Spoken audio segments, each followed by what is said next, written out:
धन्यवाद। तो बहुत ही गहराई से सब बातें समझाई प्रभु जी ने। तो यहाँ पर जो गुरु हैं, दो गुरु हैं और दो गुरु के लिए शब्द आता है श्रोतु कामा नाम। सुनने की बहुत इच्छा कर रहे हैं, श्रोतु कामी। एक वचन होता है श्रोतु कामी और श्रोतु कामा नाम द्विवचन में। तो हम दो गुरु हैं, गुरु नाम ये भी दो वचन। तो हम दो गुरु हैं तुम्हारे जो कि श्रोतु कामी हैं, यानी सुनने की बहुत इच्छा करते हैं।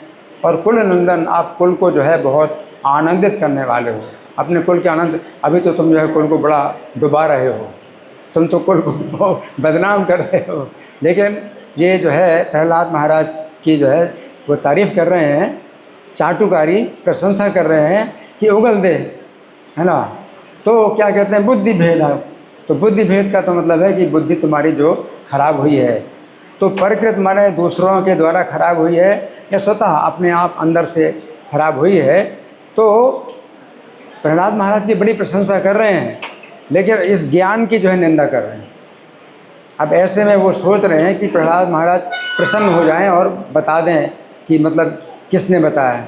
तो प्रभु जी ने बड़ा अच्छा इस बात में प्रकाश डाला कि अगर कोई व्यक्ति इस तरह से आपसे पूछता है कि ये सब जो है कि फालतू की बातें तुम्हें किसने बताई, ये हरे कृष्ण का जाप करना है ना, और मंगल आरती में आना, क्लास में बैठना है, किसने बताया, तो आपकी तो बड़ी प्रशंसा करेगा कि बेटा तुम बहुत अच्छे हो। लेकिन ये आपके इस सिद्धांत की जो है वो निंदा करेगा और कहे किसने बताया, तो आप क्या होगे, सुंदर गोपाल प्रभु ने बताया। तो आप क्या कर रहे हो, आप ही निंदा कर रहे हैं। अगर आप नाम बताते हैं तो आप स्वयं ही जो है वैष्णव की निंदा कर रहे हैं, है ना। और ये वैष्णव निंदा नाम का सबसे पहला अपराध, सबसे बड़ा अपराध है। तो इससे बहुत बचना है। तो बहुत शिक्षा यहाँ पर मिल रही है। अच्छा, प्रहलाद महाराज ने जो है जब बताया कि मैंने मतलब क्या सीखा, तो क्या हिरण्यकशिपु ने ये पूछा था कि तुमने अपने गुरुकुल में गुरुओं के द्वारा क्या सीखा, क्या ऐसा हिरण्यकशिपु ने पूछा था? नहीं, हिरण्यकशिपु ने पूछा था कि कथ्यताम वत्स। हिरण्यकशिपु ने पूछा कि आप जो है मुझे बताइए, मन्यते साधु यद्भवान्, आपको जो अच्छा लगता है, आपको जो अच्छा लगता है वो आप मुझे बताइए, आपको जो साधु लगता है। कथ्यताम वत्स है, हे वत्स आप बोलिए। तो बड़ा आदरपूर्वक है, कथ्यताम, कथा नहीं है, कथ्यताम बोलिए आदरपूर्वक। मन्यते साधु यद्भवान्, जो आपको अच्छा लगता हो। अब प्रहलाद महाराज को तो अच्छा लगता था वही जो नारद जी सीखते रहे, और अभी यहाँ पर तो सब फालतू की बातें सुना रहे हैं। तो हिरण्यकशिपु ने जब इस तरह से पूछा तो प्रहलाद महाराज को लगा कि मन की बात पूछ रहे हैं मेरे, कि मेरे मन में क्या है। तो प्रहलाद जी के मन में जो है जो बातें भरी हुई थी और वो बोलते नहीं थे, और गुरुकुल में जो है सब फालतू की बातें हो रही थी, तो वो जो है कुछ बोल नहीं पाते थे, उनको बोलने का मौका नहीं मिलता था। तो सोचा कि पिताजी पूछ रहे हैं तो बोलने का मौका दे रहे हैं मुझे कि ये नहीं पूछा कि तुम्हारे गुरु ने तुम्हें क्या सिखाया, उसमें सबसे अच्छी बात बताओ। नहीं, ये कहा कि आपको जो अच्छा लगता है वो आप बताइए। तो जो है प्रहलाद महाराज ने वो बताई, बड़ी अच्छी व्याख्या की प्रभु जी ने कि प्रहलाद महाराज ने क्या बात बताई, है ना। तो हिरण्यकशिपु ने सोचा कि गुरुओं ने तो नहीं सिखाया, गुरुओं तो नहीं सिखाया, हाँ, लेकिन किसी ने सिखाया है इसको। और जब मैंने पूछा कि क्या अच्छा लगा, तो प्रहलाद ने सीधे बता दिया कि उसे क्या अच्छा लगा। तो इसने जो है मतलब किसी ने इसको जो है मतलब क्या कर दिया है, ब्रेन वॉशिंग कर दिया। तो ये जो है अंदर अंदर से मतलब उल्टी बातों को सोच रहा है कि अच्छा है, और जो गुरुओं की बातों को जो है ये नहीं सुन रहा है। तो फिर प्रहलाद महाराज जो है जब इस तरह से उनको जो है वो खुशामद करते हैं, बच्चे की जैसे खुशामद करते हैं उगलवाने के लिए कि मुझसे उगल दे, तो भंडताम श्रोतु कामानाम गुरु नाम कुलनंदन है, बहुत ही खुशामद कर रहे हैं प्रहलाद की, है ना। लेकिन प्रहलाद को जो है बुरा लग रहा है, प्रहलाद जी को बुरा लग रहा है। और ये गुरु जो है बड़े लज्जित हुए, क्योंकि हिरण्यकशिपु के सामने इसने हमारी नाक काट दी, क्योंकि गुरु सामने खड़े हैं और पिता जो है बच्चे को अपनी गोद में बिठा करके कहता है क्या अच्छा लगा, तो बच्चे ने ऐसा कह दिया, तो हमारी तो नाक कट गई। अब गुरु हिरण्यकशिपु के सामने तो कुछ नहीं बोल पाए, लेकिन अंदर ही अंदर जो है बड़े जो है उनके अंदर उद्विग्न पैदा हो गए, उद्विग्न हो गए कि जो है हमने जो भी सिखाया इस सब को तो इसने मिटा दिया और जो है बात कुछ ऐसी बोली, उल्टी बात बोली, तो हमारी जो है मतलब पूरी तरह से मतलब इज्जत खराब हो गई। लेकिन अपने गुस्से को शांत करते हुए वो जो है प्रहलाद की खुशामद कर रहे हैं, प्रशंसा कर रहे हैं। तो इस तरह से कह रहे हैं कि कुलनंदन बताइए, अच्छा आप प्रहलाद जी क्या उत्तर देंगे? तो हमें सीखना है उत्तर क्या देंगे।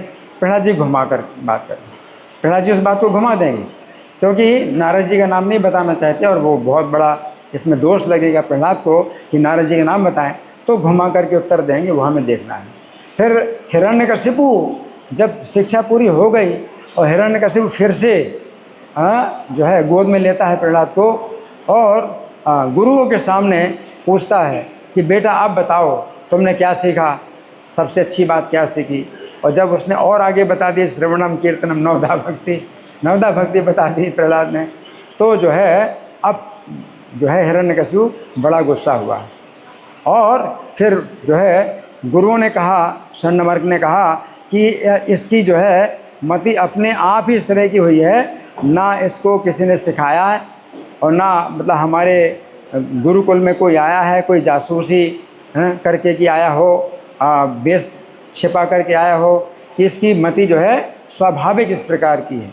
तब हिरण्यकशिपु ने फिर गुस्से में पूछा प्रहलाद को कि तेरे गुरु कह रहे हैं कि इन्होंने तुझको नहीं सिखाया, अब तू बता कि किसने सिखाया।